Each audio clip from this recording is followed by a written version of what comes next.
Άφηση. Τέλεια. Δάφνη, έχεις το λόγο. Ευχαριστούμε Ευχαριστώ. πολύ που είσαι μαζί μας. Εγώ ευχαριστώ. Ευχαριστώ πάρα πολύ και έτσι χαίρομαι πάρα πολύ που έχουμε πάλι την ευκαιρία να το πούμε και διαδικτυακά και με όσα άτομα δεν έχουμε γνωριστεί. Οπότε, όπως είπατε και εσείς πριν από λίγο, εγώ θα σας μιλήσω για το κλασικό τοπίο της Οδού Γλάστονος, όπως αυτό κατασκευάζεται μετά τη δολοφονία του Ζακ Κωστόπουλου, του Ζακιό, ως πεδίο μνήμης, αντίστασης και διαπραγμάτευσης ταυτοτήτων. Τέλεια, τώρα αποφάσισε να κολλήσει. Δεν ξέρω, βλέπετε. Ωραία, το κατάφερα. Είναι που κάνουμε τη δοκιμή πριν. Μια χαρά Δάφνη, Ωραία. ηρεμία, μια χαρά όλα θα είναι. Ναι, ναι, ναι. Ωραία. Και ενώ ξέρω ότι και σε προηγούμενες ομιλίες έχει αναφερθεί πολλές φορές στη έννοια του γλωσσικού τοπίου, οφείλω και εγώ να κάνω πάλι μια εισαγωγή. Έτσι λοιπόν το γλωσσικό τοπίο είναι ο κλάδος κοινωνιογλωσσολογίας, ο οποίος εστιάζει στη διερεύνηση των τρόπων με τους οποίους η γλώσσα συμβάλλει στην κατασκευή, στην νοηματοδότηση και επανοηματοδότηση του χώρου και στη μεσολάβησή της σε κοινωνικές και πολιτικές σχέσεις. Και είναι σημαντικό να διευκρινίσουμε εδώ ότι η προσέγγιση γλώσσα στο γλωσσικό τοπίο δεν περιορίζεται στη μελέτη ω αποκλειστικά γραπτό λεκτικό κώδικα, όπω συνέβαινε στο πρώτο κύμα του σπουδών γλωσσικού τοπίου, αλλά συμπεριλαμβάνει και όλα τα μη λεκτικά και πολυτροπικά σημεία, όπω αυτά εμφανίζονται τοποθετημένα και βιώνονται ενσώματα στο χώρο. Το γλωσσικό τοπίο λοιπόν χαρακτηρίζεται από μια πολυεπίπεδη και σύνθετη δομή. Αποτελεί αναπαλήψη στο που εγγράφεται και επανεγγράφεται, ερμηνεύεται και επανερμηνεύεται συνεχώ από διαφορετικά άτομα και βρίσκεται σε διαρκή αλληλεπίδραση με τον χρόνο, σε συνάρτηση με τον χώρο, τη δράση και το κοινωνικό-πολιτικό πλαίσιο στο οποίο εμφανίζεται. Ε, Έτσι, αναδεικνύεται ω τόπο και τρόπο κοινωνικοπολιτική πάλη και αντίσταση, ω κάτι δυναμικό, ω μια αρένα που εγγράφεται δυναμικά η παρουσία συγκεκριμένων ομάδων και των διακυβευμάτων του τόσο από του ίδιου όσο και από τρίτου. Ε, Έτσι, το γλωσσικό τοπίο φανερώνει αυτή την ασυμφωνία και τη μάχη μεταξύ λόγων και εξουσιών, προσδίδοντά του συχνά και το χαρακτηριστικό τη εφημερότητας, θέλω να γράψω, νομίζω ότι το αυτόματο κάπου το έχασε, και της παροδικότητάς του τέλος πάντων, και πολύ σημαντικά στοιχεία σε αυτά είναι ακριβώς οι υλικότητες οι οποίες χρησιμοποιούνται ως αποτέλεσμα και ως μέσα, ας πούμε, εμφάνισης και αποτύπωσης των αντικρουόμενων συγκρουσιακών δυνάμεων, αλλά και το νομικό πλαίσιο το οποίο επιλεκτικά θεσμοθετεί ποια σημεία στο χώρο θα είναι ορατά, ποια νου την ορατότητα δηλαδή θα προστατέψει και ποια όχι, κραναντάς τα παράνομα και ρυθμίζει ουσιαστικά τον αστικό χώρο, καθώς και τη χρονικότητα.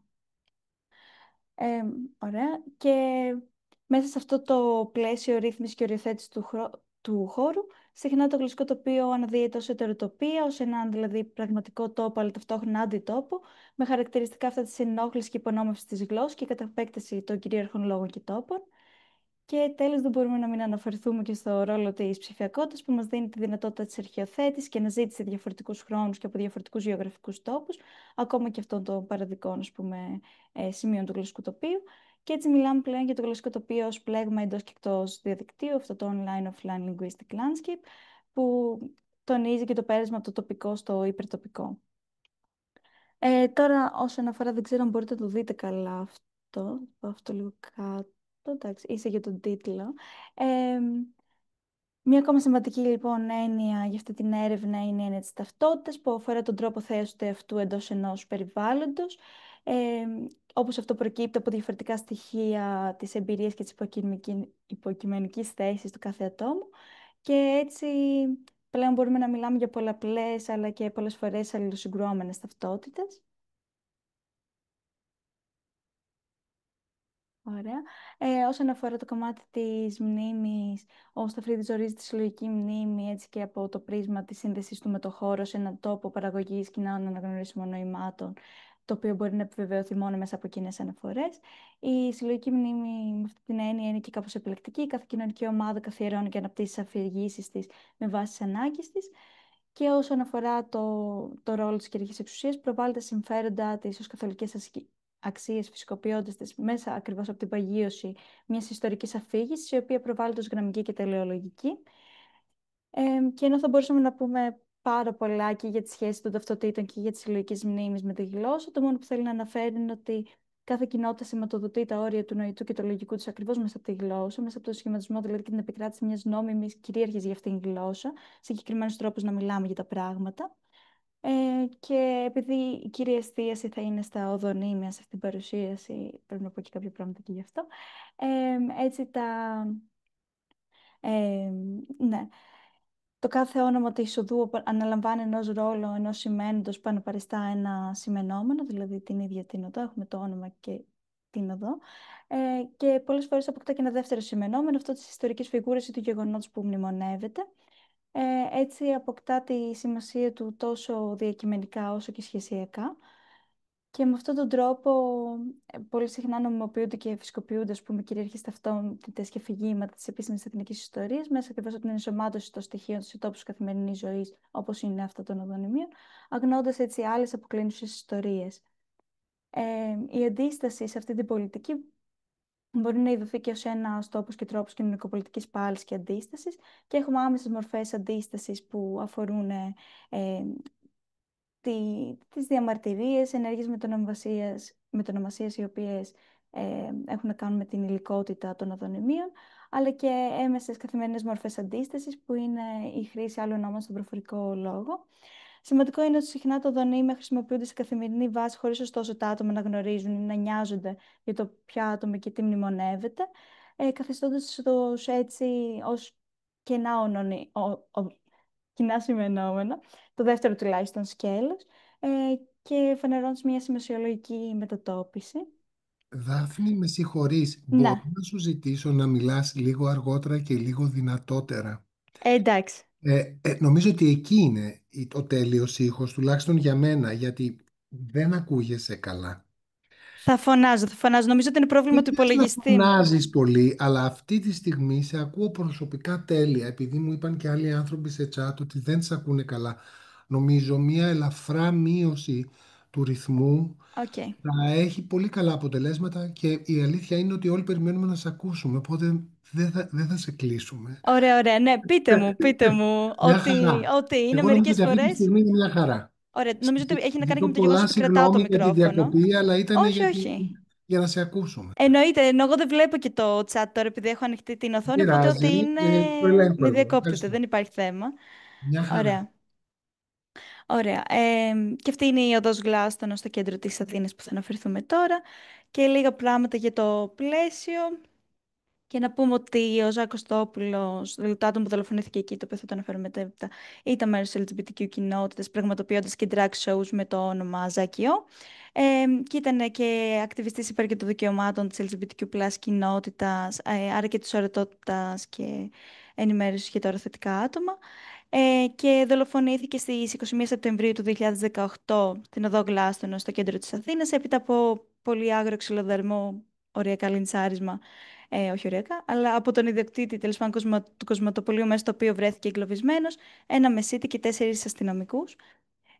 Η κατάσταση όπως έχει της δίκης είναι ότι ο ιδιοκτήτης του κοσματοπολίου βρίσκεται σε κατοίκον περιορισμό, οι 4 αστυνομικοί έχουν αθωωωθεί, ενώ μισή της εκτή ποινή φυλάκισης. Η οδός Γλάστονος που έλαβε χώρα η δολοφονία φέρει το όνομα του Βρετανού πολιτικού William Γλάστον, ο οποίος υποστήριξε την Ένωση των Ιωνίνων Νήσων και την επέκταση των ελληνικών συνόρων το 19ο αιώνα. Η ονοματοδοσία του στη συγκεκριμένη οδό, αλλά και το μνημείο που έχει αναγερθεί στην οδό Πανεπιστημίου προς τιμήν του, συνδέονται ακριβώς με τις πολιτικές της εθνικής μνήμης και τις ιστορικές σχέσεις της Ελλάδας με τη Βρετανία. Και το βασικό ερώτημα της παρούσας έρευνας είναι το πώς κατασκευάζεται και ανακατασκευάζεται το γλωσσικό τοπίο της οδού Γλάστονος μέσα από δικαιώμενους ανταγωνιστικούς λόγους μετά τη δολοφονία του Ζακ Κωστόπουλου, εστιάζοντας στο αν και πώς αυτό αντανακλάται στις πρακτικές μετονομασίας, ποια είναι η λειτουργία των υπόλοιπων σημειωτικών στοιχείων που εντοπίζονται στην οδό, πώς ερμηνεύεται το γλωσσικό τοπίο της οδού από τα άτομα που δραστηριοποιούνται στο κέντρο της Αθήνας. Για την συλλογή δεδομένων χρησιμοποιήθηκε μέθοδος παρατήρησης, από την οποία προέκυψαν φωτογραφίες και σημειώσεις πεδίου και της ημιδομημένης συνέντευξης. Και έτσι έχουμε ένα σώμα που αποτελείται από μαγνητοφωνημένα κείμενα και σημειώσεις από 9 ημιδομημένες συνεντεύξεις ατόμων με και χωρίς ακτιβιστική δράση που σχετίζονται με το κέντρο της Αθήνας. Θα σας δείξω και το πινακάκι σε λίγο. Και ένα σώμα 330 φωτογραφιών. Ναι, και να πω ότι η έρευνα, τουλάχιστον η συλλογή των δεδομένων, έγινε από το 2022 τον Οκτώβριο μέχρι τις αρχές του 2023. Αυτό είναι και το πινακάκι, το προφίλ των συμμετεχόντων. Ε, και το σώμα των φωτογραφιών έτσι συλλέχθηκε με βάση την αναφορά πρώτον στο δονήμια με τη λέξη οδός και οτιδήποτε βρήκαμε. Στο όνομα Ζακ, ελληνικά και αγγλικά Ζακιό και τις απεικονίσεις του ίδιου σε φωτογραφίες και στένσιλ. Τα στοιχεία συνδεδεμένα με τη δολοφονία του Ζακ Κωστόπουλου, Ζακιό και τη δίκη, τις ταυτότητες, καθώς και τα στοιχεία που παραπέμπουν σε ανθρώπινες προσπάθειες παρέμβασης, αλλίωσης ή καταστροφής όλων των προηγούμενων στοιχείων που μόλις αναφέραμε, και τα οποία μετά ταξινομήθηκαν εκ νέου βάσει την πρακτική της παραγωγής τους, δηλαδή την παρέμβαση με στένσιλ, με σπρέι, με μαρκαδόρο μολύβι, με αυτοκόλλητα ή άλλες υλικότητες. Και τώρα όσον αφορά το χρονικό το μετονομασιών, αριστερά έχουμε την πρώτη εικόνα που είναι η πρώτη φωτογραφία που τραβήχθηκε έτσι με το οδονίμιο. Όπως φαίνεται δεν υπάρχει ένα επίσημο θεσμοθετημένο οδονίμιο τοποθετημένο, ωστόσο οι πολλαπλές τρύπες που είναι φανερές στον τοίχο υποδηλώνουν μια επαναλαμβανόμενη προσπάθεια τοποθέτηση κάποιου αντικειμένου αντίστοιχο με αυτές τις πινακίδες του οδονημίου στο χώρο. Αντίστοιχα, κάπου στα μισά του τοίχου, πάνω από το μνημείο της ανατείναξης του κτηρίου της ΕΣΠΟ, φαίνεται και ένα πλαίσιο το οποίο έχει το αρχικό χρώμα του τοίχου, ενώ γύρω-γύρω υπάρχουν σημάδια από μπλε και μαύρο σπρέι. Ακριβώς πάνω από αυτό βρίσκεται γραμμένο με ροζ στένσιλ και κεφαλαία γράμματα οδός στην πρώτη γραμμή και Ζάκη στη δεύτερη.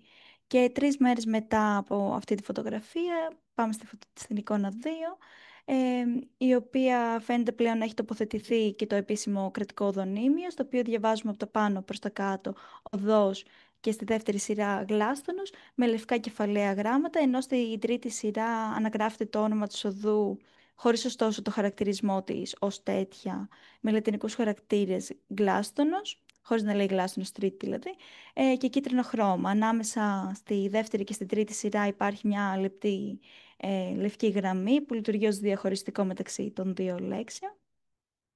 Και στις 24 Εντεκάτου, περίπου δηλαδή 10 μέρες μετά, το κλασικό τοπίο του οδού που θα αναισθητίστηκε όπως φαίνεται στην εικόνα 3. Εδώ παρατηρούμε ότι το επίσημο δονήμιο έχει σβηστεί με μαύρο σπρέι, ενώ στο κενό χώρο που υπήρχε ανάμεσα στο ροζ στένσιλ και το μνημείο έχει τοποθετηθεί μια ταμπέλα που προσωμιάζει σε επίσημο οδονίμιο. Έχει δηλαδή μπλε χρώμα, έχει μια λευκή γραμμή περιμετρικά σαν κορνίζα, και εντός της γράφει σε μεικτά ελληνικά και αγγλικά οδός στην πρώτη γραμμή και Ζάκη ως στη δεύτερη. Μετά από 1 μήνα περίπου έχουμε την εικόνα 4, στην οποία παρατηρούμε ότι έχει αφαιρεθεί το οδονίμιο οδός Ζακιό που είχε παρεμφερεί η μορφή με αυτό το επισήμου και έχει μείνει μόνο το αντίστοιχο στένσιλ, ενώ το θεσμοθετημένο οδονίμιο δεν έχει επανατοποθετηθεί με τρόπο που να φαίνεται. Ωραία, και μέσα από αυτές τις συνεχόμενες αλλαγές καταλαβαίνουμε το πώς το γλωσσικό τοπίο αποτελεί και ένα πεδίο συνεχούς αλλαγής και διαπραγμάτευσης μέσα από την έκφρασή του στο χώρο. Και εξετάζοντας τις λεκτικές επιλογές των οδονημίων, παρατηρούμε ότι στο επίσημο οδονίμιο έχουμε μια μορφή ελληνοποίησης, ας πούμε, κάπως του επιθέτου. Το αγγλικό επώνυμο Gladstone αποδίδεται στα αγγλικά ως Glaston. Έχουμε λοιπόν την προσθήκη και του γράμματος Delta αντί του D, το Stone αντί του Stone, και μάλιστα με ωμέγα. Και έτσι ακολουθείται μια μορφολογική, ας πούμε, προσαρμογή, αν μπορούμε να το πούμε έτσι, ώστε το όνομα να εντάσσεται σε μια εφιστάμενη ελληνική κατηγορία αρσενικών ονομάτων που λήγουν σε όν.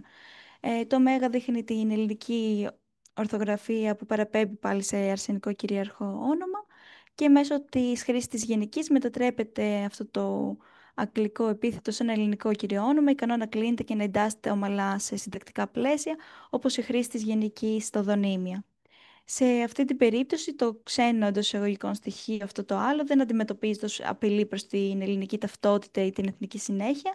Αντίθετα, η γλωσσική και η μορφολογική ελληνοποίηση του ονόματος επιτρέπει στο κοινωνικό σύνολο να διαχειριστεί και να αφομοιώσει την ξενικότητά του με τρόπο που να είναι συμβατός τόσο στο ελληνικό γλωσσικό όσο και πολιτισμικό πλαίσιο. Συνεπώς, αυτό το ξένο μη ελληνικό όνομα δεν μνημονεύεται απλώς, αλλά ανακαλείται, οικειοποιείται και εντάσσεται σε ένα πλαίσιο δημόσιας πολιτικής και αναγνώρισης. Και με αυτόν τον τρόπο η επιλογή του οδονομίου λειτουργεί όχι μόνο ως μια τιμητική αναφορά, ως και ένα εργαλείο στρατηγικής ενσωμάτωσης της εθνικής πολιτικής στο δημόσιο χώρο, όπου αυτή η γλωσσική μορφή συμβάλλει στη διαμόρφωση και την ερμηνεία της ιστορικής και πολιτικής σχέσης του Gladstone με την Ελλάδα, ως δηλαδή φιλέλληνα. Ένα από τα πρώτα πράγματα που κεντρίζουν το ενδιαφέρον στις προσπάθειες μετονομασίας είναι η επιλογή της χρήσης του drag ονόματος Ζακιό, ε, και αυτό εν μέρει μπορεί να εξεταστεί και από το πρίσμα του αν γινόταν η χρήση του επωνύμου Κωστόπουλος, αν και αναφερόμενο στο ίδιο πρόσωπο με τις ίδιες ακριβώς ταυτότητες, θα τις έκανε πιθανώς λιγότερο ορατές. Έτσι, λαμβάνοντας υπόψη είναι ότι τα οδονίμια αρκετές φορές λειτουργούν ως κενά σημενόμενα, ως προς το περιεχόμενο και το τι μνημονεύεται, όπως είπαμε και στην αρχή. Η επιλογή της χρήσης του επιθέτου σε μια μελλοντική βάση θα μπορούσε να αποτελεί και ένα ακόμα cis ετεροκανονικό επίθετο, το οποίο είναι ξεκομμένο πλέον από τις ταυτότητες και τη σημασία του στη δολοφονία. Με αυτόν τον τρόπο, λοιπόν, οι ονομασίες των οδονημίων αναγνωρίζονται ως ουτοπίες του εθνικού φαντασιακού, στις οποίες οι queer και μη κυρίαρχες ταυτότητες γενικότερα δεν έχουν θέση. Και με αυτόν τον τρόπο το οδονίμιο Ζακιό μπορεί να ειδωθεί και ως μία μορφή ενόχλησης και υπονόμευσης της γλώσσας και του γλωσσικού τοπίου.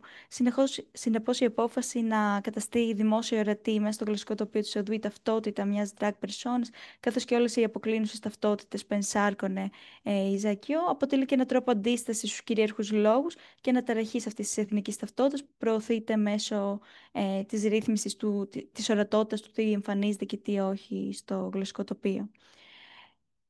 Αυτή η υπονόμευση λοιπόν της γλώσσας εμφανίζεται και ενισχύεται και από άλλα σημεία της οδού. Και εδώ πέρα βλέπουμε κάποιες παρεμβάσεις τις οποίες γράφουν αριστερά, βλέπουμε να λέει περήφανες τσούλες, δεν ξέρω πόσο καλά φαίνεται, και στην δεξιά φωτογραφία περήφανα παλιόπουστρας με δύο καρδιές. Οι παρεμβάσεις αυτές τώρα προσωπικά εικάζω ότι πρόκειται για ατομικές πρωτοβουλίες λόγω των μέσων που χρησιμοποιήθηκαν για τη δημιουργία τους, δηλαδή το στυλό και ο μαρκαδόρος, χωρίς κάποια υπογραφή και χωρίς να επαναλαμβάνονται με κάποιο τρόπο και τον ιδιογραφικό χαρακτήρα σε άλλα σημεία. Στις εικόνες αυτές παρατηρούμε πως λέξεις όπως το τσούλες και το παλιόπουστρας, που κυρίαρχα χρησιμοποιούνται ως υβριστικές και τρόπος στιγματισμού ΛΑΤ και ατόμων, συνοδεύονται από τη δήλωση της υπερηφάνειας, το περήφανες και περήφανα, καθώς και τις δύο καρδιές. Και έτσι οι λέξεις αυτές επαναπλασιώνονται και επανανοηματοδοτούνται μέσα από ένα θετικό πρόσημο, μετατοπίζοντάς τις από ένα είδος προσβολής σε μία δήλωση ταυτοτήτων, ορατότητας και αντίστασης.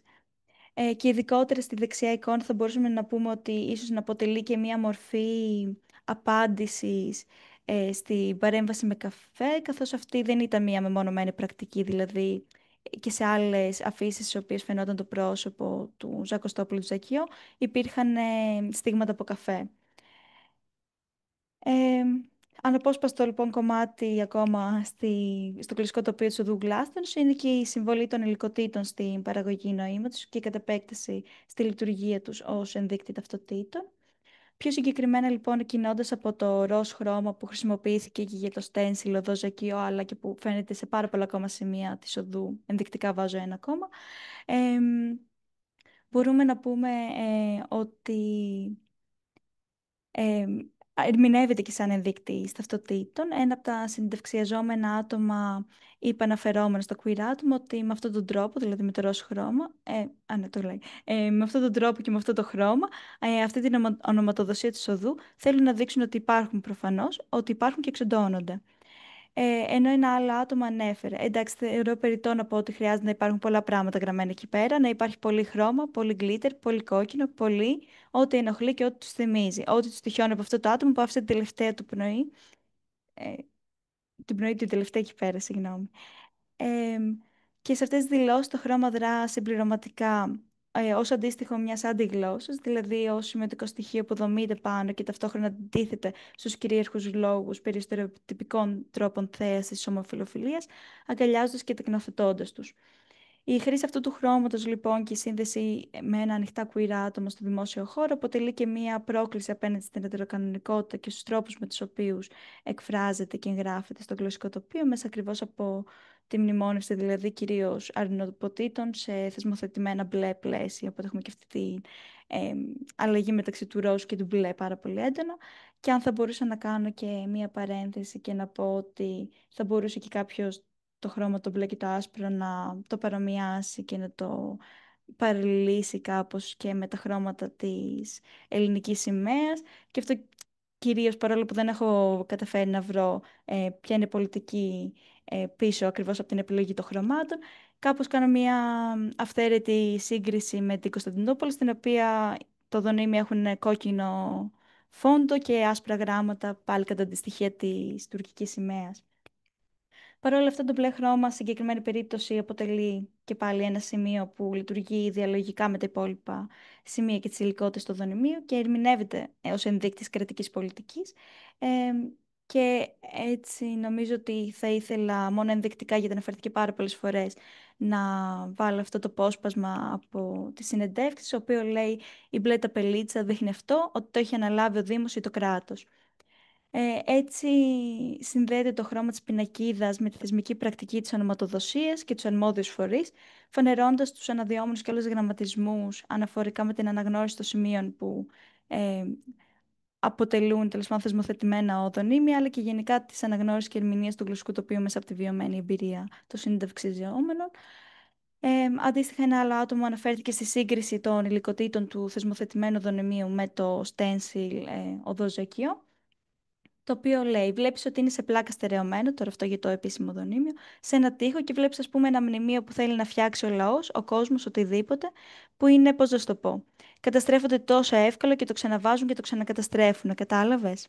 Αντίστοιχα, ένα άλλο άτομο αναφέρει ότι η μπλε ταμπελίτσα, σε περίπτωση που γινόταν επίσημο, θα έδειχνε αυτό, ότι το έχει αναλάβει ο Δήμος ή το κράτος. Ουσιαστικά σου λέει ότι ορίζω πλέον ότι θα τη λέμε και επίσημα οδό Ζακιώ αυτή την οδό, και είναι και αυτό τη γενική άποψη ότι το κράτος ορίζει την παραμικρή πτυχή της ζωής σου, ενώ αυτό δεν το ορίζει κάπως. Έχουν έρθει, ξέρω εγώ, 5 βλαμμένες εισαγωγικά και είπαν θα κάνουμε αυτό το stencil εδώ.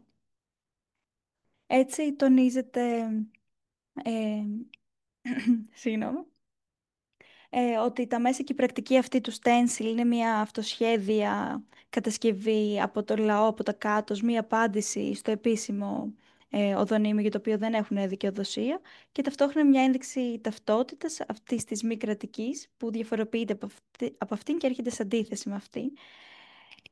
Και, ναι.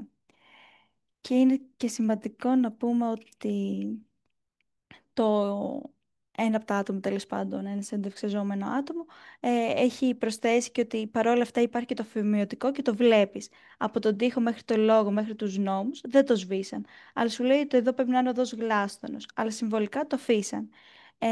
Και αυτό αναφέρεται στο γεγονός ότι αφαιρέθηκε η ταμπελίτσα που προσωμίαζε του θεσμοθετημένου και έχει μείνει το stencil.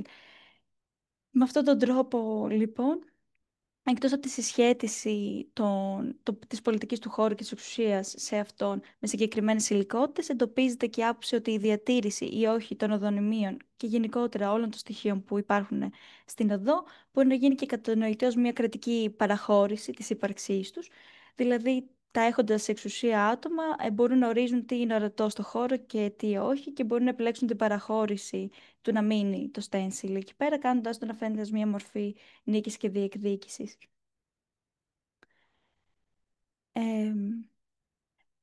Η πρόσληψη των ατόμων και η ερμηνεία τους για το από τα πάνω θεσμισμένο δονήμιο δείχνει και τους τρόπους με τους οποίους η κυρίαρχη εξουσία παράγει νόημα μέσω του γλωσσικού τοπίου για να εδρώσει ακριβώς αυτή την κυρίαρχη εθνική ταυτότητα, μέσα από την προσπάθεια να μνημονευτεί μια πάρα πολύ συγκεκριμένη αφήγηση. Ενδιαφέρον έχει ωστόσο ότι κανένα από τα άτομα τα οποία πήρα συνέντευξη δεν γνώριζε από πριν το ποιος ήταν ο Γκλάστον, ε, και ενδεικτικά παραθέτω την αντίδραση ενός ατόμου, το οποίο είπε κανονικά λέγεται Γκλάστονος πολυσυλλαβιστά, που δεν ξέρει το τι είναι, αν σημαίνει κάτι, αν δεν σημαίνει, ωραία, και γελάει. Με αυτόν τον τρόπο καταλαβαίνουμε ότι η συμβολική διάσταση του δονημίου και η συλλογική μνήμη που θέλει, ας πούμε, να επιτελέσει δεν επιτελείται πάντα, καταλήγοντας συχνά να είναι ακριβώς αυτό το κοινό σημενόμενο που αναφέραμε και πριν. Ωστόσο, είναι και σημαντικός ο τρόπος με τον οποίο η πλειοψηφία των συνεντευξιαζόμενων ατόμων αναφέρθηκε ελεκτικά στις υλικότητες που αναγνώρισε ως κρατικά οδονίμια και τα περισσότερα από αυτά ήταν αναφορές στο θεσμοθετημένο δονήμιο ως κανονικό. Κάποια από τα άτομα ήταν πιο διστακτικά με τη χρήση του όρου κανονικό, ας πούμε ξαναβάζοντας την κανονική ταμπέλα, κανονική, το προηγούμενο όνομα. είχε σβήσει το όνομα του κανονικού δρόμου κτλ. Έτσι η αντιστοίχηση του επίσημου οδονημίου ως κανονικό υποδηλώνει την κανονικοποίηση ακριβώς στο συγκεκριμένο σημείο, ως κάτι φυσικό και λογικό να υπάρχει σε ένα θεσπισμένο από το πάνω γλωσσικό τοπίο. Και όσο και αν στιγμή αναπροβλημάτισε το άτομο, δεν αμφισβητήθηκε περαιτέρω. Ωραία.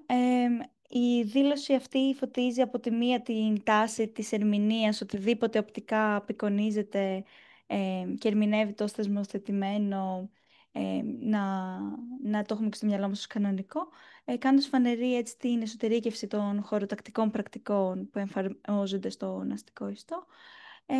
Ενώ λοιπόν το οδονίμιο, όπως βλέπουμε στην εικόνα εδώ πέρα, το θεσμοθετημένο, είναι σβησμένο, τα άτομα ερμήνευσαν τα σημεία με βάση τις πρώτερες γνώσεις τους, με βάση αυτούς τους γραμματισμούς που έχουν αναπτύξει, όπως αναφέραμε και πιο πριν.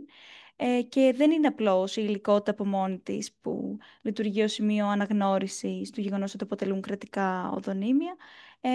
Ένα συνεντευξεζόμενο άτομο ανέφερε για την ταμπέλα που γράφει οδός Ζακείο ότι είναι σαν μίμηση της ταμπέλας, σαν κανονική οδός. Η σημασία της αναφοράς αυτής έγκυται στο ότι δεν αρκεί λοιπόν για τα άτομα αυτά μόνο η οπτική και η ηλική απομίμηση ενός οδονημίου για να γίνει αντιληπτό ως επίσημο και όχι μια προσπάθεια μετονομασίας. Το άτομο αναγνωρίζει είτε συνειδητά είτε ασυνείδητα ποια άτομα και με ποιες ταυτότητες θα μπορούσαν και ποια δεν θα μπορούσαν να μνημονευτούν στο γλωσσικό τοπίο. Αντίστοιχα λοιπόν και άλλα άτομα φανέρωσαν γραμματισμούς που κατέχουν αναφορικά με την αναγνώριση και το διαχωρισμό των επίσημων και ανεπίσημων ονοματοδοσιών. Και ενδεικτικά παραθέτω τα αποσπάσματα που όταν προσπαθούσαν να μαντέψουν, ας πούμε, το τι υπάρχει κάτω από το σβησμένο δονήμιο, το ένα άτομο ανέφερε ότι θα ήταν λογικά γνωστό σαν όνομα, πολιτικός ή κάτι, επώνυμος τέλος πάντων. Ενώ ένα άλλο άτομο, όταν δόθηκε σε συνέντευξη ένα απόσπασμα με το πιο στενό γλάστον, έκανε το εξής σχόλιο. Εν τω μεταξύ δεν ήταν καν Έλληνας αυτός. Ως πρωθυπουργός στην Ελλάδα ήταν. Όχι, Βρετανός φιλελεύθερος λέει. Ναι, αυτό βασικά μου δημιούργησε σκέψεις και ότι δεν καταλαβαίνω γιατί τον έχουν σε οδό, αλλά οκ. Τόσους οδούς έχουμε, τον έχουμε και ένα όνομα ακόμα. Μετά λέει ότι πήρε καλές στάσεις για το κριτικό ζήτημα. Φιλέλληνες ήταν ουσιαστικά. Οκ. Στο σημείο αυτό γίνεται φανερή και η τεκνοθέτηση και η κανονικοποίηση αυτών των κυρίαρχων εθνικών λόγων. Ε, Μην μπορέοντας να καταλάβει λοιπόν το άτομο αυτό γιατί να μνημονευτεί ένα άτομο το οποίο δεν είναι ίσως ελληνικής καταγωγής και συνεπώς μάλλον δεν πληρεί τις προϋποθέσεις για να μπορέσει να βρίσκεται στο γλωσσικό τοπίο και να μνημονεύεται σε αυτό. Ωστόσο, προς το τέλος αυτής της δήλωσης δικαιολόγησε τη μνημόνευσή του ως αποτέλεσμα του φιλελληνισμού του, δείχνοντας έτσι ας πούμε ότι δεν είναι εχθρός του έθνους κράτους.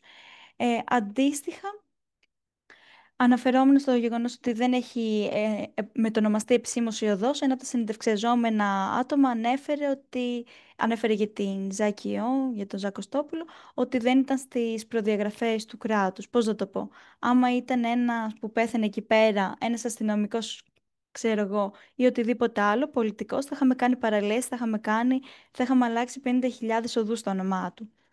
Το γλωσσικό τοπίο λοιπόν του οδού αποτελεί ένα πλέγμα πρακτικών μνημόνευσης και έτσι φανερώνει από τη μία τις επιδιώξεις της κυρίαρχης εξουσίας και τον αποκλεισμό όλων των ταυτοτήτων οι οποίοι δεν συντάσσονται με τις επιδιώξεις της και με αυτόν τον τρόπο κάποιες ταυτότητες βρίσκουν χώρο και ορατότητα στο γλωσσικό τοπίο, στο επίσημο θεσμοθετημένο γλωσσικό τοπίο, ενώ άλλες όχι.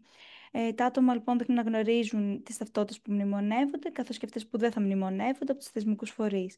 Μπορούν λοιπόν μέσα από τις βιωμένες εμπειρίες του να κατανοήσουν ποια στοιχεία του γλωσσικού τοπίου αποτελούν θεσμικές πολιτικές και ποια θα τις ενοχλούσαν και γιατί. Από την άλλη, το ανεπίσημο οδονίμιο λειτουργεί και ως μία μορφή επανοικιοποίησης της οδού. Ένα από τα συνεντευξιαζόμενα άτομα ανέφερε πως «We claim the street», δηλαδή τα κάνετε που τα κάνετε σκατά και με συγχωρείτε για την έκφραση, αλλά ορίστε τώρα, εμείς έχουμε ένα δρόμο δικό μας.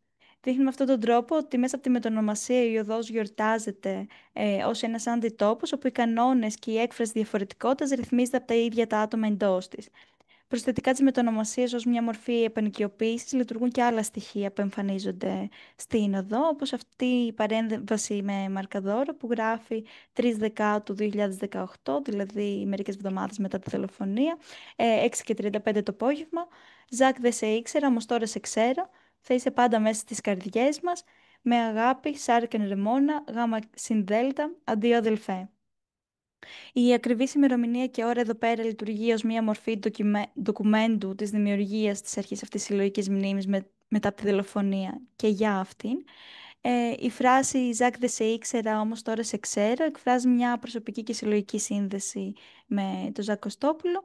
Παρά το γεγονός ότι οι γράφοντες δεν τον γνώριζαν προσωπικά, η εμπειρία του θανάτου του τους έκανε να αισθανθούν μια συναισθηματική σύνδεση, φανερώνοντας και την προσωπική και συναισθηματική έκφραση του πένθους.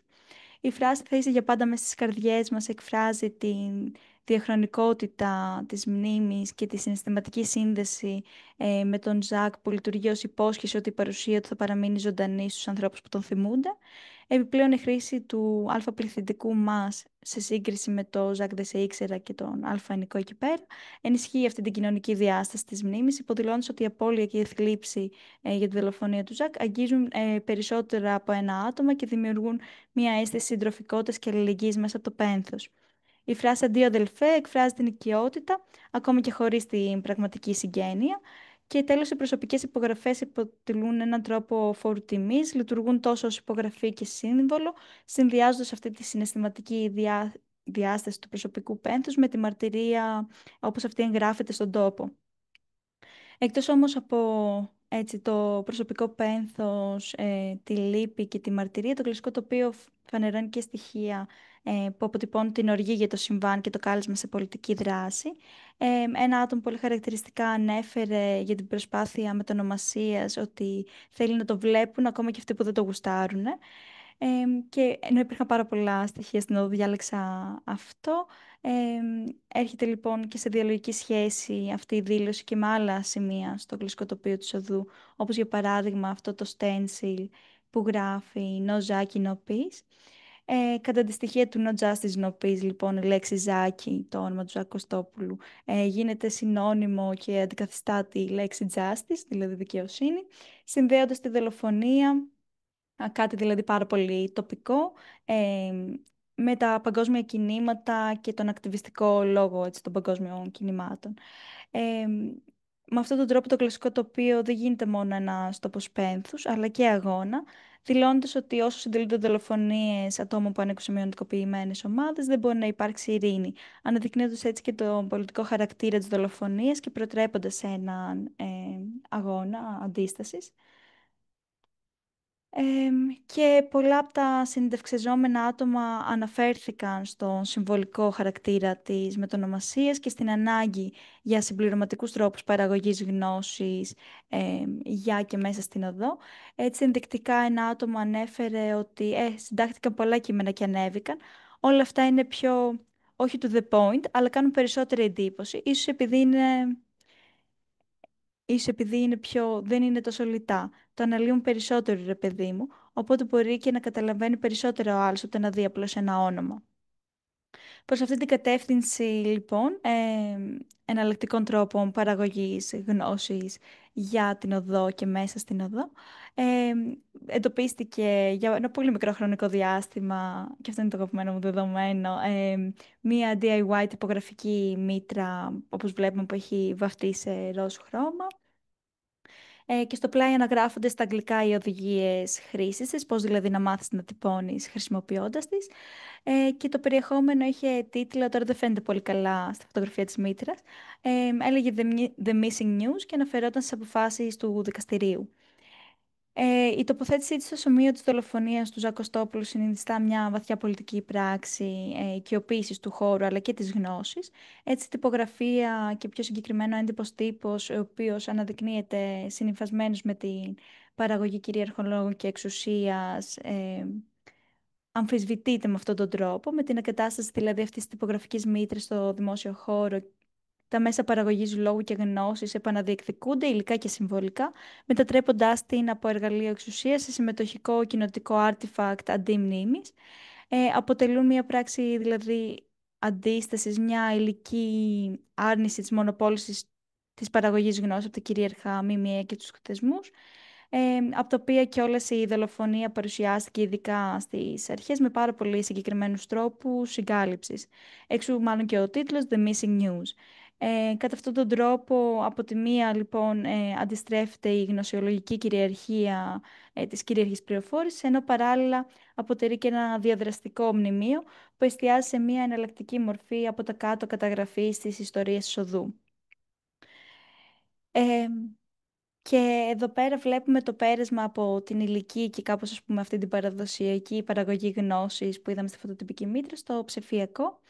Η αφίσα γράφει ο Ζακ Κωστόπουλος δολοφονήθηκε με μια πολύ έντονη τελεία η οποία μάλλον δεν δέχεται διαπραγματεύσεις. Ακολουθούμε από ένα QR το οποίο παραπέμπει στη σελίδα του παρατηρητήριου της δίκης με όλες τις ενημερώσεις και το hashtag Justice for Zach Zaki. Η αφίσα λοιπόν που βρίσκεται υλικά στην οδό παραπέμπει στο διαδικτυακό χώρο. Η χρήση του hashtag εξυπηρετεί την ταξινόμηση και εύκολη έβρεση δεδομένων στο ψηφιακό χώρο που αφορούν την υπόθεση, ενώ το QR παραπέμπει σε μια συγκεκριμένη ιστοσελίδα, καταργώντας την ανάγκη της χειροκίνητης αναζήτησής της. Έτσι το φυσικό συνομιλεί με το ψηφιακό γλωσσικό τοπίο, δηλαδή αυτό το πλέγμα του online και offline linguistic landscape, λειτουργώντας ως ένα μέσο ενημέρωσης που ξεπερνά τα φυσικά όρια της οδού. Συνοψίζοντας έτσι λίγο λοιπόν, ε, μπορούμε να πούμε ότι οι συνεχείς εγγραφές και επαναγραφές των οδονημίων και οι παρεμβάσεις στο γλωσσικό τοπίο της οδού το καθιστούν μια αρένα κοινωνικοπολιτικής πάλης και αντίστασης μέσα από διαπραγματεύσεις της συλλογικής μνήμης και της ορατότητας των αυτοτήτων στο δημόσιο χώρο. Στο θεσμοθετημένο επίσημο οδονίμιο, η ελληνοποίηση του ονόματος λειτουργεί ως μια συμβολική διαδικασία αφομοίωσης, μέσα από την οποία το ξένο καθίσταται μέρος της εθνικής αφήγησης και μέρος του γλωσσικού τοπίου. Αντίθετα, το ανεπίσημο οδονίμιο δοζακιό λειτουργεί ως μια αναταραχή στην ετεροκανονικότητα και το εθνικό φανταρτησιακό των οδονημίων, μνημονεύοντας μη κυρίαρχα και μειονοτικοποιημένα σώματα. Οι παρεμβάσεις πάνω στην οδό, όπως είδαμε με το μαρκαδόρο και το στυλό που έγραφε με περήφανα τσούλες, λειτουργούν ενισχυτικά του από τα κάτω οδονημίου, ως μορφές δηλαδή επανενοηματοδότησης της γλώσσας. Οι λέξεις που συνήθως έφεραν στίγμα επανακιοποιούνται ως δηλώσεις υπερηφάνειας. Οι υλικότητες ερμηνεύονται ως σημειωτικά στοιχεία του γλωσσικού τοπίου που συμβάλλουν στην κατασκευή του νοήματος. Το ροζ χρώμα ερμηνεύεται και δράσει συμπληρωματικά ως αντίστοιχο της αντιγλώσσας, δηλαδή ως σημειωτικό στοιχείο που δομείται πάνω και ταυτόχρονα αντιτίθεται στους κυρίαρχους λόγους περί στερεοτυπικών τρόπων θέσης ομοφιλοφιλίας, και από την άλλη το μπλε παραπέμπει και ερμηνεύεται ως ένδειξη του θεσμοθετημένου δονημίου, το οποίο έχει κανονικοποιηθεί, φανερώνοντας και όλους τους αναδυόμενους γραμματισμούς των συνεντευξιζόμενων ατόμων. Ωστόσο, η υλικότητα δεν είναι το μόνο κριτήριο αναγνώρισης και διάκρισης των οδονημίων, όπως είπαμε. Αντίθετα, τα άτομα φαίνεται να ξέρουν ποιες ταυτότητες θα μπορούσαν ή δεν θα μπορούσαν να μνημονευτούν στο γλωσσικό τοπίο. Ε, Ναι. Παράλληλα, οι προσωπικές μαρτυρίες στο κλασικό τοπίο με τη μορφή σημειωμάτων προς τη Ζάκη μετασχηματίζουν το πένθος σε συλλογικό βίωμα και μνήμη, ενώ άλλες παρεμβάσεις ορατοποιούν συναισθήματα του θυμού και την ανάγκη της πολιτικής διεκδίκησης και δικαίωσης, ταυτίζοντας το όνομα της Ζάκη με την έννοια της δικαιοσύνης. Έτσι, το γλωσσικό τοπίο γίνεται ταυτόχρονα τόπος μνήμης, πένθους και πεδίο διεκδίκησης που ενώνει το ατομικό με το συλλογικό, το πένθος με την πολιτική δράση.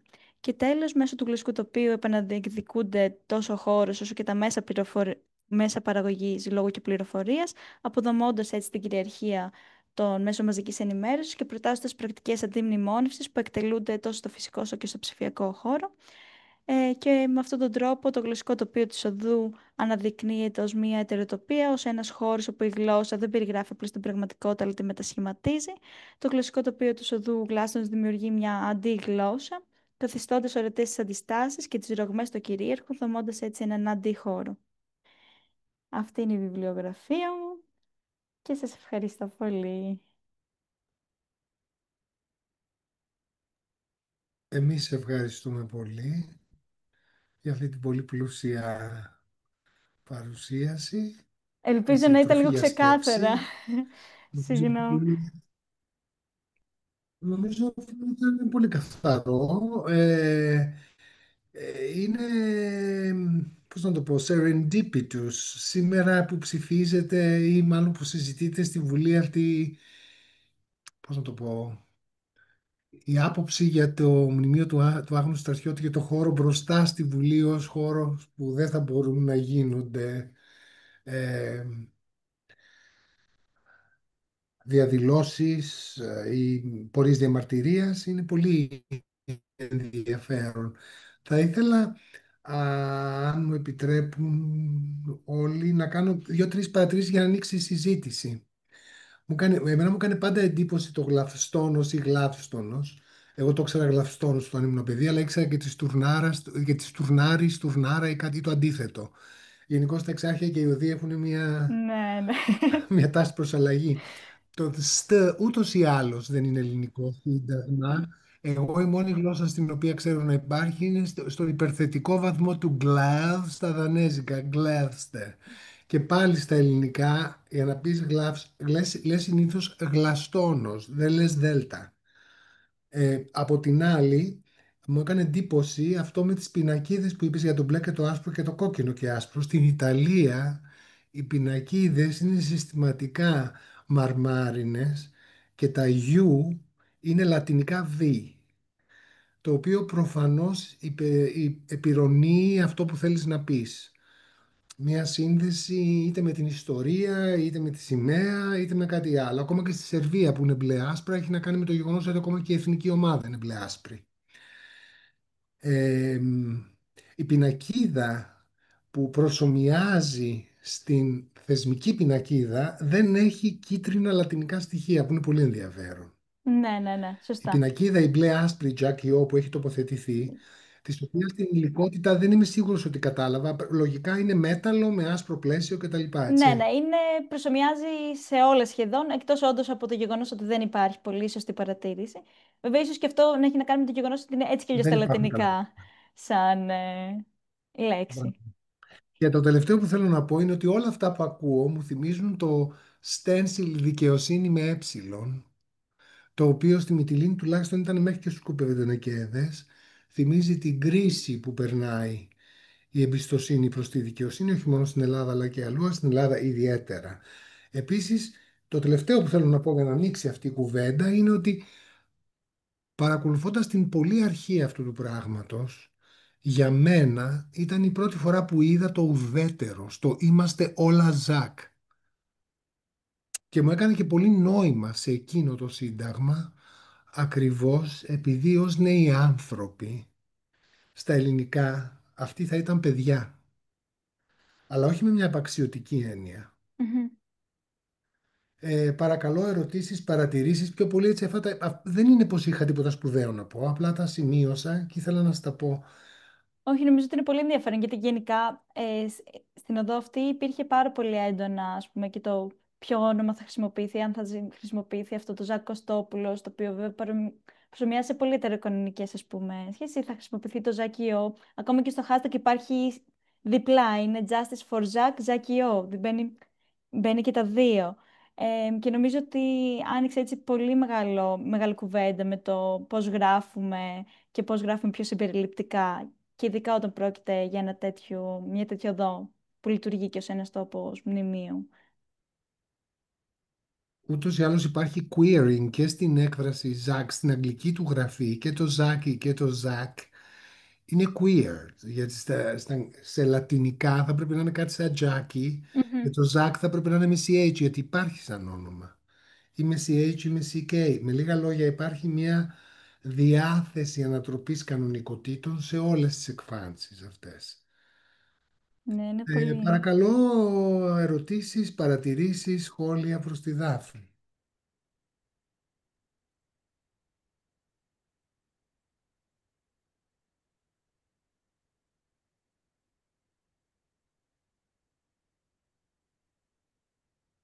Αν κάτι επίσης το είπα πάρα πολύ γρήγορα, μπορώ πάντα να γυρίσω πίσω και να τα πω πιο αργά και καθαρά. Νιώθω ότι επειδή εγώ τα έχω δει αρκετές φορές πλέον, μου ακούγονται και πιο λογικά, που μπορεί για τα άτομα που με ακούν πρώτη φορά να μην βγάζει το ίδιο νόημα που βγάζει για μένα. Ναι, είναι και αυτό μια παράμετρος πάντα. Νομίζω ότι έθεσες ορισμένα ζητήματα που για μας που κοιτάμε γλωσσικό τοπίο είναι πολύ σημαντικά. Ένας από τους τρόπους πάντως που μπορείς να το προσεγγίσεις και το έχεις κάνει, Δάφνη, είναι ότι αυτή η έννοια του queering, δηλαδή φτάνει μέχρι το σημείο να έχει μία μήτρα εκεί, πράγμα το οποίο δεν γνώριζα, για να εκτυπώνεις anti-news. Αυτό εγώ το βρήκα τρομερά ενδιαφέρον. Γιατί τα Ήταν. άλλα είναι στα πλαίσια του ευκολάκι. Βάλε ροζ, βάλε γκλίτερ. Αυτά είναι τα ευκολάκια. Δηλαδή είναι αυτό που λέμε πολύ επιφανειακή σημείωση. Η φωτοτυπική μήτρα εμένα ήταν το αγαπημένο μου Μα ναι. δεδομένο δηλαδή, το οποίο να δώσω και τα credits στη Στέλλα, το ανακαλύψαμε μαζί με τη Στέλλα την πράτη μου, που δεν ξέρω αν είναι, δεν Ναι, βλέπω τους συμμετέχοντες, ναι, ναι. Ναι. αλλά ναι, νομίζω ότι είναι πάρα πολλές απόψεις, γιατί σε βάζει, εκτός ότι σε βάζει σε μια πάρα πολύ ενεργητική διαδικασία να παράξεις κάτι, ταυτόχρονα μαθαίνει και από αυτή τη διαδικασία. Δηλαδή, μαθαίνει πώ να τυπώνει. Έχει πάρα πολλά επίπεδα η παραγωγή, ας πούμε, τη γνώση, Μμμ. νομίζω, καθώ και το να τοποθετηθεί ένα τέτοιο πράγμα εκεί πέρα, το οποίο μάλλον ήταν από αυτά τα stand που έχουν κάποιοι δήμοι για τι δημοτικέ εφημερίδες, το οποίο βάφτηκε από πάνω. Ε, αλλά είναι προφανώς πάρα πολύ κόπος και δουλειά μόνο και φωτοτυπική μήτρα το να δημιουργηθεί. Βεβαίως. Δεν ξέρω τώρα πρακτικά πόσα άτομα μπήκαν σε αυτή τη διαδικασία, γιατί πρέπει να πας να αγοράσεις και εργαλεία κτλ. Αλλά μου φαίνεται πάρα πολύ σημαντικό με την έννοια του να ξανασκεφτούμε λίγο τα μνημεία και πώς μπορούμε να κάνουμε με τρόπους μνημόνευσης. Ούτως ή άλλως, η σύγχρονη μουσιολογία θα το έλεγε αυτό ένα είδος do it yourself έκθεμα σε ένα open air museum. Ναι, ναι, ναι. Ούτως ή άλλως. Και νομίζω ότι σε αυτή τη δουλειά το μόνο που μου έλειψε θεωρητικά ήταν η συζήτηση του memorialization. Γιατί πιο memorialization δεν γίνεται. Μμμ. Και νομίζω Ναι. ότι είναι πολύ πρόσφορο. Η Στέλλα Ιμπράτη μου έχει σηκώσει χέρι. Στέλλα, καλησπέρα. Να σου δώσω το λόγο για να μιλήσεις, γιατί είμαστε να σε ακούσουμε. Παρακαλώ, μπορείς να μιλήσεις. Καλησπέρα, Στέλλα. Καλησπέρα. Δάφνη, ευχαριστούμε πάρα πολύ για την παρουσίαση και εσάς κύριε Κανάκη που φιλοξενήσατε αυτή την παρουσίαση. Μου φάνηκε πολύ ενδιαφέρουσα η αντίστοιξη μεταξύ των χρωμάτων, γιατί πράγματι είναι και το μπλε από τη μία, το ροζ από την άλλη. Εντάξει, έχουν ένα βάρος. Mm. Θα ήθελα να ξέρω ότι εντάξει, σε αυτή την παρουσίαση η Δάφνη κυρίως επικεντρώθηκε στο οδονίμιο. Μας έδειξε όμως και κάποια πράγματα από την υπόλοιπη οδό. Και θα ήθελα να ρωτήσω αν εκτός από το ροζ που φάνηκε ότι είναι κυρίαρχο σε πολλές από τις φωτογραφίες που μας έδειξες, υπάρχει έτσι και κάποια άλλη επιλογή σημειωτική όσον αφορά τα χρώματα, την οποία συνάντησες, οι υλικότητες και τα λοιπά. Και ρωτάω γιατί σήμερα έτυχε και διάβαζα ένα άρθρο για γκλίτερ και τα λοιπά. Οπότε αναρωτιέμαι αν κατέγραψες με παρόμοιους τρόπους και άλλα πράγματα πλην του ροζ. Αυτή είναι και τέλος πάντων αν ταυτίζεται η λειτουργία τους με το ροζ ή κατάλαβες και μέσα από τις συνεντεύξεις που πήρες που επίσης δίνουν μια διάσταση φοβερά ενδιαφέρουσα, κάτι διαφορετικό για αυτές. Ναι, αυτή είναι η ερώτησή μου. Τέλεια, ευχαριστώ πολύ. Και χαίρομαι που μου δίνεται και αυτός ο χώρος για να προσθέσω αυτά τα πράγματα που δεν χωρούσαν στην παρουσίαση.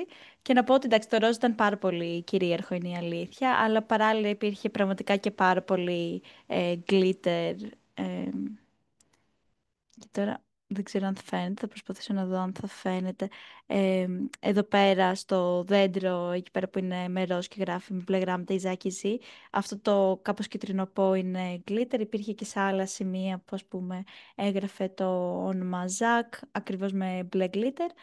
Και νομίζω ότι και αυτό είναι πάρα πολύ ενδεικτικό των ταυτοτήτων και αναφέρεται ακριβώς και από τα άτομα που πήρα συνέντευξη. Αυτό το να υπάρχει πολύ χρώμα, πολύ glitter, πολύ κόκκινο, και το κόκκινο ήταν επίσης ένα χρώμα που υπήρχε πάρα πολύ έντονα σε πάρα πολλά, κυρίως στην πρόσωψη του κοσματοπολίου.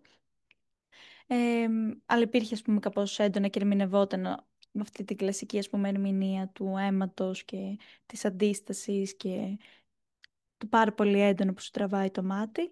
Και ταυτόχρονα νομίζω ότι και το μαύρο, έτσι όπως καλύφθηκε εδώ πέρα το θεσμοθετημένο δονήμιο, ερμηνεύτηκε επίσης ως ένα χρώμα πένθους, ε, το οποίο μου έκανε πάρα πολύ μεγάλη εντύπωση. Πιστεύω ότι σε ένα τέτοιο context, ε, ό,τι χρώμα εμφανίζεται και ό,τι χρώμα επιλέγεται από τα άτομα που κάνουν την παρέμβαση, αποκτά μια βαρύτητα, είτε εσκεμμένα είτε μη. Απλώς πιστεύω κιόλας ότι αυτά τα χρώματα, το κόκκινο, το ροζ, όπως και το μοβ, το οποίο υπήρχε κυρίως σε αφήσεις πιο πολύ, ε, γίνονται μετά ενδείκτες ταυτοτήτων και όλα αρχίζουν και ερμηνεύονται μετά από ένα τέτοιο πρίσμα και το μπλε, ας πούμε, αντίστοιχα μέσα από το πρίσμα, ας πούμε, του θεσμικού δονημίου, το μαύρο από το πένθος και ούτω καθεξής. Δεν ξέρω αν κάλυψα με την απάντησή μου. Ναι, βέβαια, ευχαριστώ. Εγώ ευχαριστώ. Είμαι η Στέλλα. Υπάρχει μια ερώτηση από την Ελένη Γουρνέλου. Καλησπέρα Ελένη, συναδέλφισσα. Συγχαρητήρια για την εξαιρετική δουλειά, Ντέφνε. Μια ερώτηση σχετικά με τυχόν σχόλια των ιδιοκτητών στα μαγαζιά που είναι στον ίδιο δρόμο. Και αυτό το λέω για το θέμα της μνήμης. Ευχαριστώ. Ευχαριστώ πολύ. Δυστυχώς δεν είχα την ευκαιρία να μιλήσω με... Καταρχάς τα περισσότερα από τα μαγαζιά εκεί πέρα, δηλαδή το κοσματοπωλείο και πλά είναι κλειστά. Δυστυχώς δεν είχα καθόλου την ευκαιρία να μιλήσω με άτομα που να έχουν ή να δουλεύουν, ας πούμε, σε μαγαζιά εκεί πέρα. Οπότε αυτό το κομμάτι... Ε, δυστυχώς δεν μπορώ κάπως να το απαντήσω, αλλά φαντάζομαι ότι θα έχει πάρα πολύ μεγάλο ενδιαφέρον, δεδομένου ότι όλη η οδός έχει παρεμβάσεις και προφανέστατα θα έχει παρεμβάσεις και στα μαγαζιά των ανθρώπων αυτών. Θα έχει πολύ μεγάλο ενδιαφέρον το πώς γίνεται η πρόσληψή τους. Υπάρχει, ας πούμε, και σε εισόδους πολυκατοικιών, σπρέι και τα λοιπά. Νομίζω ότι θα ήταν πάρα πολύ ενδιαφέρον, αλλά δυστυχώς δεν είχα πρόσβαση.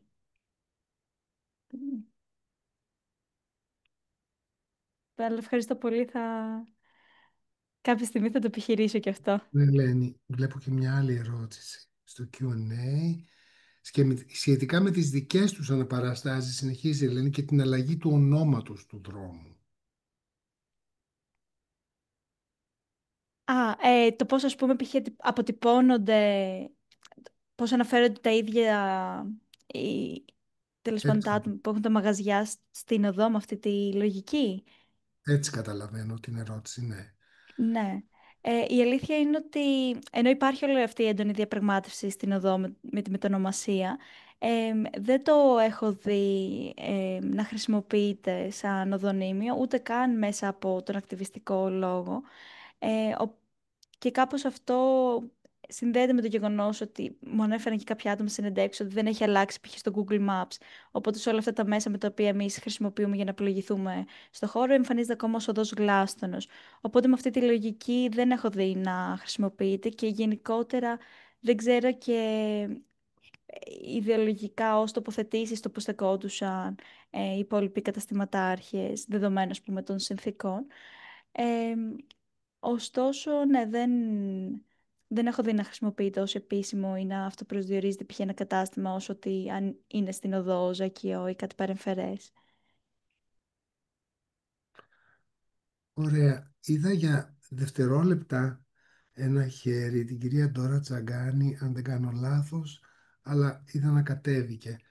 Υπάρχει κάτι άλλο που θα θέλατε να ρωτήσετε τη Δάφνη? Ερωτήσεις ή σχόλια?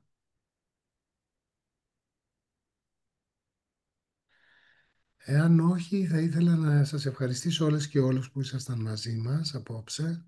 Να ευχαριστήσω πρωτίστως τη Δάφνη. Εγώ να κάνω και ένα stop share για να σας δω. Βεβαίως, βεβαίως, βεβαίως. Τέλεια. Ε, να πω ότι Το εργαστήριο μαζί με το εργαστήριο του Βόλου υπό την καθοδήγηση της Δούλας Κίτσιου για το γλωσσικό τοπίο ανέλαβαν το 16ο συνέδριο, το Διεθνές Συνέδριο του Γλωσσικού Τοπίου που θα γίνει στη Μυτιλήνη το 2027, που και είμαστε πολύ χαρούμενοι γι' αυτό. Θα είμαστε σε επαφή. Η επόμενη συνάντησή μας είναι, αν δεν κάνω λάθος, στις 21 Νοεμβρίου με την Ντενίς Σαρίχασαν, που θα μας μιλήσει για μια ιστορική αναδρομή στα μορφολογικά των θηλυκών επαγγελματικών. Και επειδή είναι μια εποχή που εγώ θα είμαι σε άδεια το άλλο εξάμηνο, ελπίζω να μην ατονίσει το εργαστήριο. Θα συγκροτήσουμε ένα πρόγραμμα, αλλά βρισκόμαστε και σε φάση μετακόμισης από την πόλη της Μυτιλήνης σε καινούργια κτίρια και ήταν μια σχετικά δύσκολη περίοδος οργάνωσης. Σας ευχαριστούμε όλες και όλους πάρα πολύ. Ευχαριστούμε πάρα πολύ τη Δάφνη και θα σας δούμε σύντομα με την Τενής. Εγώ ευχαριστώ πάρα πολύ, έτσι. Ήταν πάρα πολύ μεγάλη τιμή και χαρά τώρα που ήμουν εδώ πέρα. Και Και καλή μπορούσα... επιστροφή. Μόλις Ευχαριστώ, τελείωσε ευχαριστώ το πολύ. MA της η Δάφνη και γυρίζει στην Αθήνα από ό,τι κατάλαβα την Κυριακή. Ενώ Κι όμως. μετακομίζει σύντομα. Να είχαμε τα νιάτα σου Δάφνη και ας μετακομίζαμε. Σας περιμένουμε πάντα. Σε Αθήνα και Καλό Βόλο θα πω εγώ. βράδυ. Να είσαι καλά. Καλή νύχτα, ευχαριστώ πολύ. Καλό σας βράδυ. Ευχαριστούμε Γεια πολύ. σας. Γεια σας.